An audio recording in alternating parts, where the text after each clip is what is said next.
bonjour, madame. Bonjour, madame. I am sorry, but Aubert is not receiving. Another day, perhaps. Well. It is one of the most persistent rumors in classic television history that Elizabeth Montgomery, the beloved star of Bewitched, refused to speak to her original co-star Dick York after he left the show. For decades, fans have whispered about what really happened behind the scenes. Was there tension, a hidden feud, or simply silence between them? The truth is far more tangled than the gossip suggests. Montgomery was at the height of her fame, York was struggling with devastating health issues, and their sudden separation left audiences shocked. Over the years, fragments of stories, speculation, and supposed eyewitness accounts have circulated, but very little has ever been confirmed. So why has this story endured for so long? And what do we actually know about their relationship once the cameras stopped rolling? When Bewitched premiered in 1964, it was unlike anything else on television. The sitcom blended comedy with fantasy, following the life of Samantha Stevens, a witch trying to live a normal suburban life with her mortal husband. Elizabeth Montgomery, already an admired actress from a prestigious Hollywood family, became an overnight sensation as Samantha. Her charm, wit, and quiet elegance made her one of the most recognizable stars of the era. Opposite her was Dick York, cast as Darrin Stevens, Samantha's well-meaning but often exasperated husband. York's comic timing and wide-eyed reactions helped ground the show's magical premise in a relatable reality. Audiences loved their chemistry. Viewers tuned in not just for Samantha's spells or the antics of her mischievous relatives, but to watch the everyday push and pull between husband and wife. For a time, York and Montgomery seemed like the perfect on-screen pair. Behind the scenes, though, things were more complicated. The show's success created immense pressure on the cast. Montgomery was both the star and the face of the series, carrying the burden of keeping the show's momentum alive. York, though talented, was already dealing with struggles that fans knew nothing about. The studio demanded a steady stream of episodes, and the show ran at a relentless pace. At the same time, television in the 1960s was less forgiving than it is today. Actors were expected to perform at their best, no matter what was happening in their personal lives. What no one watching at home could see was that York's role on Bewitched came at a steep personal cost. His health was deteriorating, the physical demands of filming were taking their toll, and the cracks were starting to show. Soon, those hidden struggles would lead to a dramatic change in the show, and in his relationship with Elizabeth Montgomery. Long before Bewitched began, Dick York suffered a devastating back injury while filming the 1959 movie They Came to Cordura. In one intense scene, he was required to lift a heavy piece of equipment while supporting another actor. Something snapped in his spine. At the time, the injury did not receive the attention it needed, and York continued to push through the pain. But the damage lingered, leaving him with chronic, unrelenting back problems that would only worsen as the years went on. By the time Bewitched started production, York was already battling severe pain. At first, he managed to keep it hidden. He was professional, committed, and eager to make the most of the biggest role of his career. But as the seasons passed, the toll became impossible to disguise. Standing for long takes was excruciating. Physical comedy, which the show often required, left him in agony. Crew members recalled seeing him collapse between takes, sometimes needing help just to make it through a scene.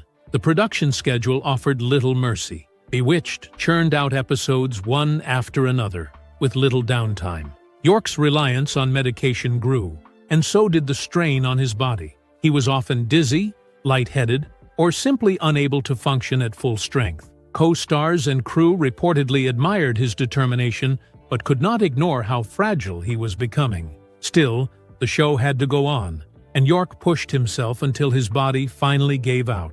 In 1969, during the filming of the episode Daddy Does His Thing, York collapsed on set. He was rushed to the hospital, and the severity of his condition made it clear he could not continue. The producers, faced with a choice, replaced him with actor Dick Sargent. For viewers at home, the transition was abrupt. One week they saw York as Darrin, and the next, Another actor had taken over the role with little explanation. For York, leaving Bewitched was devastating. His career momentum stalled, his health was in ruins, and he was effectively cut off from the role that had made him a household name. For Montgomery, who was still carrying the series as Samantha, it marked the end of her working relationship with the man who had been her first on-screen husband.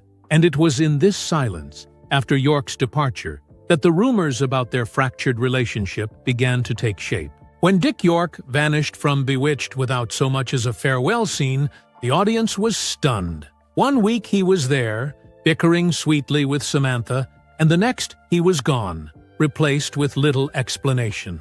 To fans, it felt abrupt, even suspicious. The official story that York had serious health problems and could not continue seemed believable, yet somehow incomplete. And when nothing more was said publicly, people filled in the blanks themselves. Soon, another, colder narrative began to take shape, one that placed Elizabeth Montgomery at the center. Hollywood whispers suggested she did not just let York fade into the background, but actively kept her distance.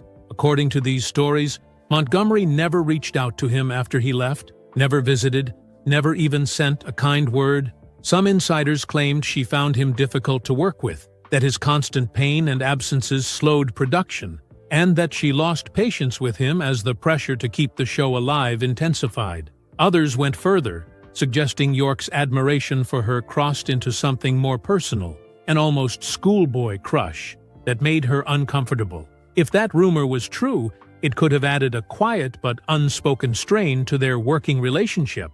As the decades passed, those whispers hardened into what many fans accepted as fact. The internet only amplified it.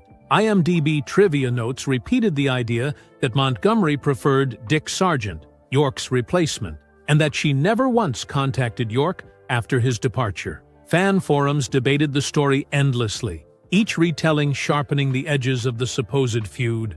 Gossip blogs picked it up, packaging it as one of television's most enduring behind-the-scenes scandals. The longer York and Montgomery remained unconnected in public, the more people believed the silence had to mean something. What makes the story even more compelling is how it evolved with each retelling. In some versions, Montgomery was painted as ruthless, coldly cutting York out of her life, as though he were a liability she no longer wanted to carry. In other tellings, she was portrayed as cautious, deliberately keeping her distance to prevent rumors about York's feelings from spiraling into tabloid fodder. The absence of photographs, interviews, or anecdotes linking them after 1969 only fed the sense of mystery. Fans began to ask themselves, if they truly remained friends, why was there no evidence? And yet, for all the drama that surrounds the tale, the question at the heart of it remains unresolved. Was there really a bitter falling out, or was it simply the kind of silence that often grows between colleagues once the cameras stop rolling? To find an answer, we need to separate the noise of gossip from the fragments of actual evidence, for and against the claim that Montgomery refused all contact with Dick York.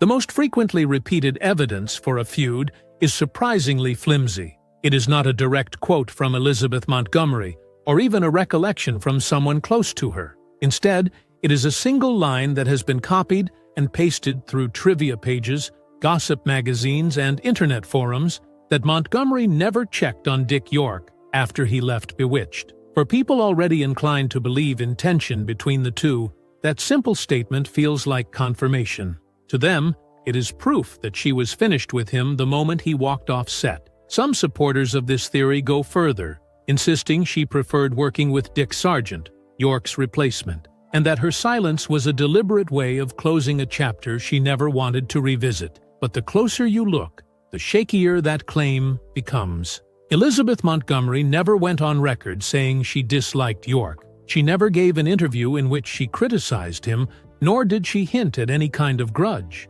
In fact, she rarely spoke about his departure at all. That lack of comment has left a vacuum where speculation has thrived, but silence is not the same as proof. York himself never described her as cruel or unkind.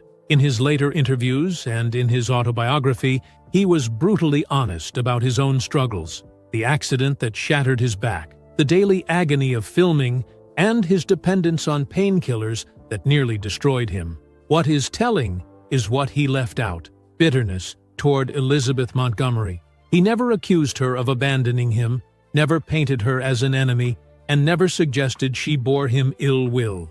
And yet, critics argue that her silence is exactly the point. They note that there are no stories of Montgomery visiting York during his long decline, no anecdotes of phone calls, no supportive words captured in the press. When York passed away in 1992, she did not attend his funeral. To some fans, those absences seem to confirm that the rumors were true, that she deliberately kept her distance until the end. But defenders of Montgomery see it differently. They argue that she was an intensely private person who kept her personal actions out of the spotlight. She disliked grand gestures, especially when it came to her colleagues. Just because she did not make her support public does not mean she felt nothing privately. It is also important to remember that Montgomery was not without struggles of her own.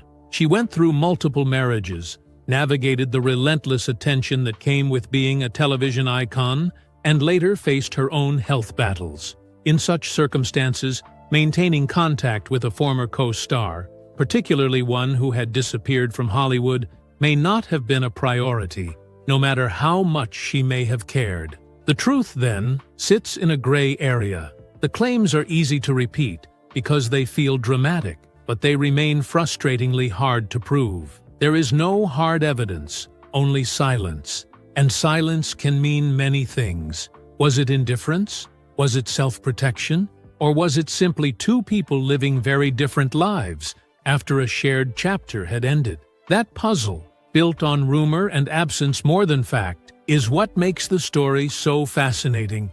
And it leaves us with the lingering question: if there was no public feud, what might have motivated Montgomery to appear so distant from York after Bewitched? To understand why Elizabeth Montgomery may have appeared distant from Dick York, it is important to consider the larger context, both her personal life and the culture of Hollywood in the 1960s. Montgomery was not just another cast member on Bewitched. She was its anchor. Every storyline revolved around Samantha. Every promotional campaign highlighted her face, and every magazine feature depended on her charm. The success of the show rested squarely on her shoulders. Once York departed, she did not have the luxury of dwelling on the loss of a co-star. She had to adapt quickly, establish chemistry with a replacement, and reassure both the audience and the studio that the show would remain strong. Under that kind of pressure, reaching out to York, whether publicly or privately, may not have felt like a pressing priority. York's situation made matters even more complicated. By the time he left the series, he was in steep decline, heavily reliant on medication, and often bedridden.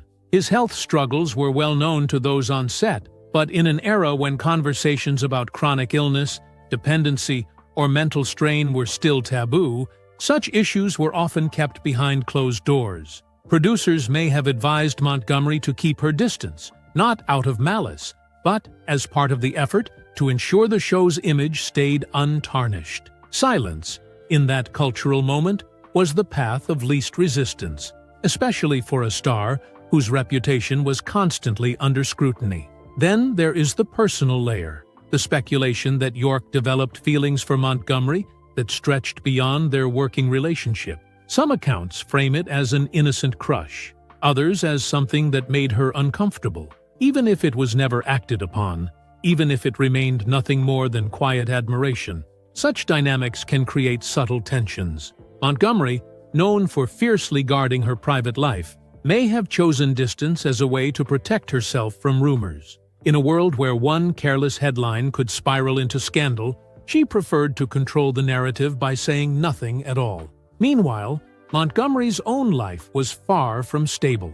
Off-screen, she weathered multiple marriages, juggled the demands of raising children, and endured the relentless glare of fame.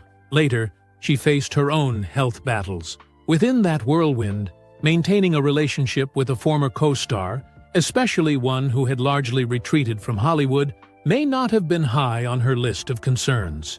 What looks like deliberate coldness may instead have been the natural result of two people drifting apart while navigating their own storms. Ultimately, what appears from the outside as indifference could have been shaped by circumstance, cultural expectations, or simple miscommunication. Yet because those gaps were never filled in publicly, they created fertile ground for rumor. And as York's struggles became more widely known in later years, those rumors only grew louder, reshaping what may have been silence or distance into the image of a lasting feud. In Hollywood, absence often speaks louder than words, and that silence has kept the mystery alive. As the decades rolled on, the story of Elizabeth Montgomery and Dick York became less about hard facts and more about the myth that fans, writers, and gossip-mongers built around them.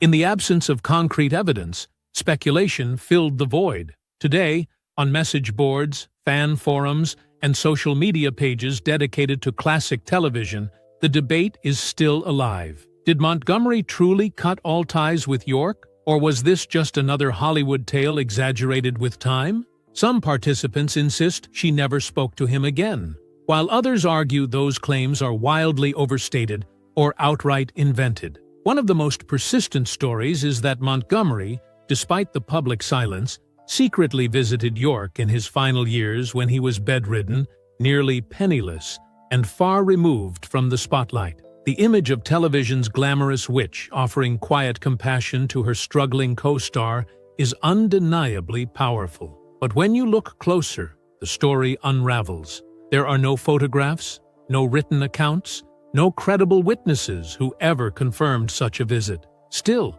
the tale has been repeated so many times that it has almost solidified into folklore. Equally strong, but in the opposite direction, is the narrative that she never acknowledged York again.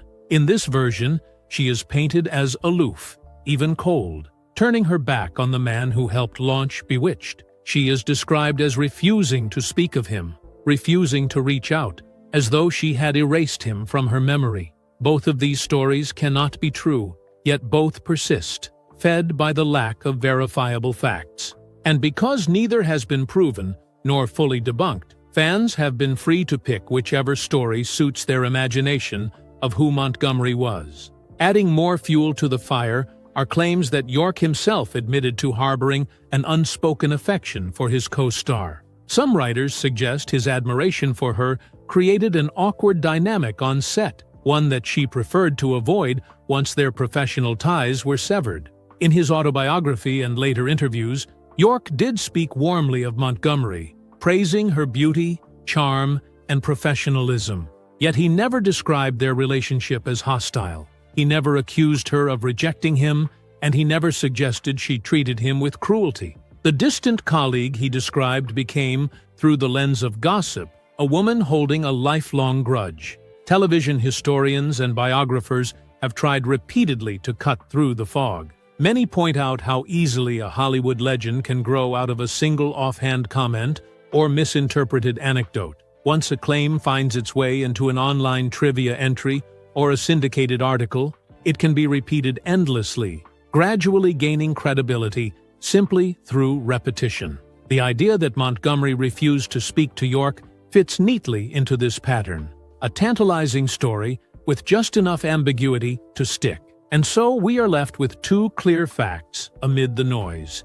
Elizabeth Montgomery never went on record to confirm that she had a feud with York, and Dick York never accused her of one. Everything else exists in the shadowy space between rumor and truth. Yet perhaps that is why the story continues to endure. The lack of resolution gives it staying power. Fans of Bewitched, even decades later, are still arguing, still imagining, and still wondering whether television's most magical marriage was quietly haunted by an off-screen silence. In the end, the truth about Elizabeth Montgomery and Dick York is more elusive than the rumors make it seem. What we know for certain is that York's health forced him off Bewitched at the height of its success, and that his departure changed the series forever. What we also know is that Elizabeth Montgomery remained private, careful about what she shared publicly, and she never confirmed any feud. Beyond those facts, everything else drifts into speculation.